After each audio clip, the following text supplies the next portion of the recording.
والصلاة والسلام على سيد الأنبياء والمرسلين سيدنا ونبينا بالقاسم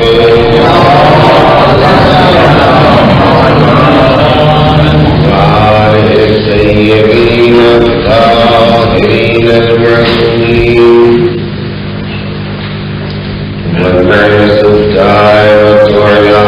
قاتلهم وغاصب حقوقهم وعدائهم إلى يوم الدين. أما بعد فقد قال الله تبارك وتعالى وهو أصدق القائلين: بسم الله الرحمن الرحيم. يا أيها الذين آمنوا قوا أنفسكم وأهليكم نارا. صلى الله عليه وسلم.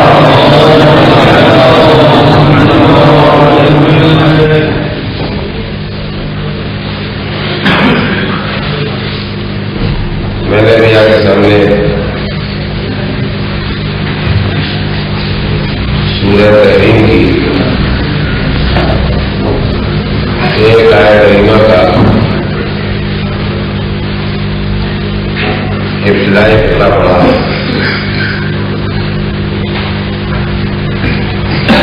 یہ سورہ آپ کو 28ویں پارے میں ملے گا.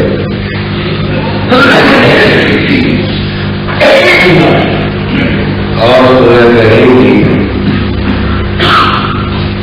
6ٹھی آیت ہے جس کے ابتدائی فترے کے میں نے آپ کے سامنے تلاوت کی.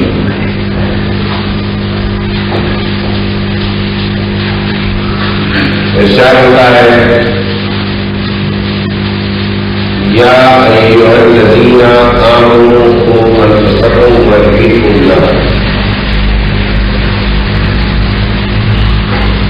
اے ایمان لانے والوں، اپنے کو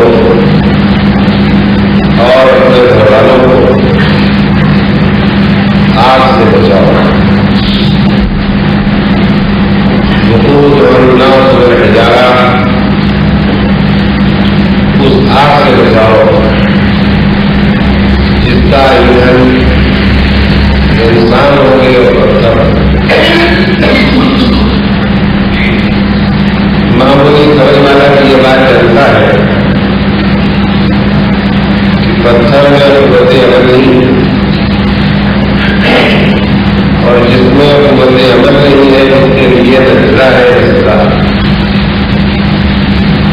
تو اس آگ میں پتھر اس لیے نہیں ڈالے جائیں گے کہ یہ مجرم ہے ان کو سزا دے گا، بلکہ یہ لیے ڈالے جائیں گے تاکہ آگ کی تپش میں،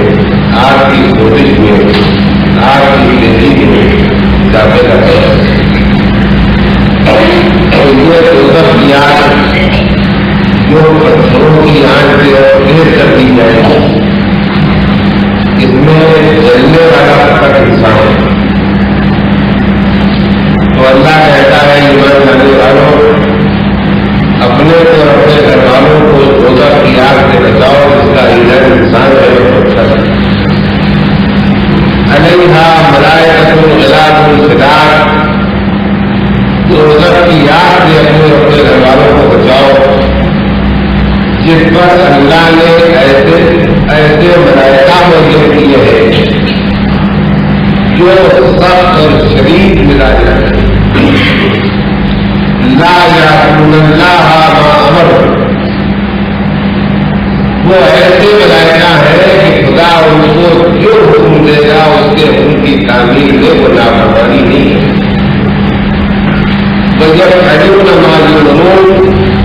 اور یہ وہ ملائکہ ہے کہ جو حکم خدا ملے گا اس پر عمل. میں قبل اس کے کہ آپ کے سامنے سلسلے کلام کو آگے بڑھاؤں، یہ کرنا چاہتا ہوں کہ پالنے والے سے ہم کو اور آپ کو یہ بات پوچھ لینا چاہیے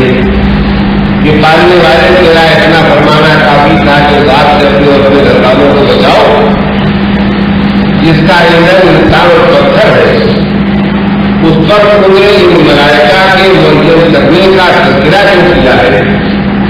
تو شاید طالب غیر خدا کا جواب یہ ہو کہ میں اپنی پیدا کی ہوئی مخلوق انسان کے مزاج سے، فطرت سے، نیچر سے واقف ہوں۔ تمہارا سوچنے کا انداز یہ ہے کہ تم آخرت سے بھی دنیا ہی کے انداز پر سوچنے لگتے ہو۔ تو یہ دنیا میں تم نے ایسا بہت دیکھا ہے کہ دولت کے ذریعے، طاقت کے ذریعے، حکومت کے ذریعے، اثرات کے ذریعے، رشوت کے ذریعے جیب کے اسٹاف کو ملا لیا جاتا ہے، اور وہ جیب جو سزا کی جگہ ہے وہ آرام دہ گھر کی شکل میں تبدیل ہو جاتا ہے۔ لیکن ہم تمہیں یہ بتانا چاہتے ہیں کہ وہ دنیا کی حکومتیں ہیں جہاں جیل کا اسٹاف ان سے مل سکتا ہے اور حکومت کے احکام کی خلاف ورزی کر سکتا ہے، لیکن ہم تمہیں آواز دے رہے ہیں کہ اپنے اور اپنے گھر والوں کو اس دوزخ کی آگ سے بچاؤ جس پر ہم نے ایسا اسٹاف رکھا ہے، ایسے ملائکہ رکھے ہیں جو رحم دل نہیں ہے، جو نرم دل نہیں ہے، جو سخت مزاج ہے، جو شدید مزاج رکھتے ہیں، وہ ہرگز خدا کی نافرمانی نہیں کریں گے، جو اس پر خدا ہوگا اس پر عمل کریں۔ اب میں آپ کی خدمت میں یہ گزارش کرنا چاہتا ہوں کہ ہم میں سے اور آپ کے ہر گھر میں قرآن مجید موجود ہے۔ ہم کو گھر جا کے قرآن مجید نکال کے 28ویں پارے کے سورہ تحریم کی اس 6 آیت کو خود بھی پڑھنا چاہیے۔ میں اس بات پر آپ کی توجہ اس لیے زیادہ حاصل کرنا چاہتا ہوں کہ میں یہ گزارش کرنا چاہتا ہوں کہ قرآن مجید کی اس آیت میں جو بات کہی گئی ہے وہ دنیا کے انسانوں سے نہیں کہی گئی ہے، وہ دنیا کے مسلمانوں سے نہیں کہی گئی ہے، وہ براہ راست ہم سے کہی گئی ہے، وہ براہ راست آپ سے کہی گئی ہے۔ اس لیے کہ اللہ یہ نہیں کہتا ہے میرے بندوں اپنے اور اپنے گھر والوں کو، اپنے اور اپنے گھر والوں کو دوزخ کی آگ سے بچاؤ، وہ یہ نہیں کہتا ہے کلمہ پڑھنے والے مسلمانوں میں تم سے یہ کہہ رہا ہوں کہ اپنے کو اور اپنے گھر والوں کو دوزخ کی آگ سے بچاؤ، بلکہ وہ بندوں کا خطاب نہیں، بندوں سے خطاب نہیں کرتا ہے، وہ مسلمانوں سے خطاب نہیں کرتا ہے، بلکہ وہ کہتا ہے یا ایھا الذین آمنوا قوا انفسکم واہلیکم نارا، اے ایمان لانے والوں تم سے یہ کہہ رہا ہوں کہ تم اپنے اور اپنے گھر والوں کو دوزخ کی آگ سے بچاؤ۔ تو میں آپ کی خدمت میں اس وقت اس تفصیل میں نہیں جاؤں گا، لیکن اتنی بات کہنا چاہتا ہوں کہ ہم اور آپ اس عقیدے میں بالکل متفق ہے کہ بندے اللہ کے سب ہیں، جتنے کلمہ پڑھنے والے ہیں وہ مسلمان ہیں، لیکن مومن وہی ہے جو اتنا غریب ہوتا ہے، مومن وہی ہے جو شیعہ اتنا غریب ہوتا ہے، مومن وہی ہے کہ سارے عقیدے درست ہوتے ہیں، مومن وہی ہے کہ بما جاء به نبی جو کچھ لے کے آئے ہیں ان کی ایک بات پر ایمان رکھتا ہے۔ تو جو مومن ہوتا ہے خدا اس سے کہہ رہا ہے اپنے کو بچاؤ، اپنے گھر والوں کو بچاؤ، اس دوزخ کی آگ سے بچاؤ جس کا ایندھن انسان ہوگے، جس کا ایندھن پتھر ہوگے، جس پر ہم نے ایسے ملائکہ کو معین کیا ہے جو سخت و شدید مزاج کے مالک ہے، جو احکام خدا کی تعمیر کریں گے، نافرمانی نہیں کریں گے۔ تو اس کے معنی یہ ہے کہ یہ دوزخ کی آگ سے بچنے والا پیغام نہ انسانوں کو دیا جا رہا ہے، نہ مسلمانوں کو دیا جا رہا ہے، یہ تو صرف مومنین کو دیا جا رہا ہے۔ اگر ہم اپنے عقیدے میں اس بات کو سمجھ چکے ہیں دلائل کی روشنی میں